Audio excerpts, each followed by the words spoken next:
अस्सलाम वालेकुम दोस्तों। तो क्या हाल चाल है आपके। उम्मीद करता हूँ कि आप सब लोग खैरियत से होंगे, ठीक ठाक होंगे। तो दोस्तों आज की वीडियो में एक्जीनिया वॉलेट में 28 नवंबर की जो क्विज़ का क्वेश्चन है ना, उसका आंसर मैं आप लोगों को बताने जा रहा हूँ। ठीक है जी, मैंने अपनी एक्जीनिया वॉलेट को ओपन कर लिया। सबसे पहले आप लोगों ने यहाँ पे क्लेम योर डेली रिवार्ड पे क्लिक करके डेली का रिवार्ड क्लेम कर लेना है। ठीक है जी, इसको थोड़ा सा नीचे स्क्रॉल डाउन करेंगे, यहाँ पे देख लें टेक टुडे क्विज़ की ऑप्शन है, यहाँ पे क्लिक करेंगे। ठीक है जी, मेरी यहाँ पे जो है ना वो 28 नवंबर की डे 4 की क्विज़ है। ठीक है जी, स्टार्ट क्विज़ पे यहाँ पे क्लिक करेंगे।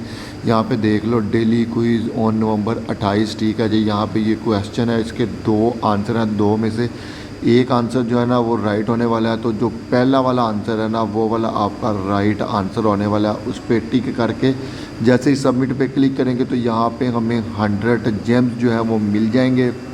तो होपफुली जो है वो आप लोगों को वीडियो पसंद आई होगी, इसलिए वीडियो को लाइक कर दो, दोस्तों के साथ शेयर कर दो। जिसने अभी तक चैनल को सब्सक्राइब नहीं किया फटाफट से चैनल को सब्सक्राइब करें, बेल आइकन को प्रेस करके नोटिफिकेशन को ऑल पे प्रेस करें, ताकि इस तरह के अमेजिंग कंटेंट का आप लोगों को नोटिफिकेशन मिल सके और आप उससे भरपूर फ़ायदा उठा सकें। तो अगली वीडियो तक के लिए अल्लाह हाफिज़ दोस्तों।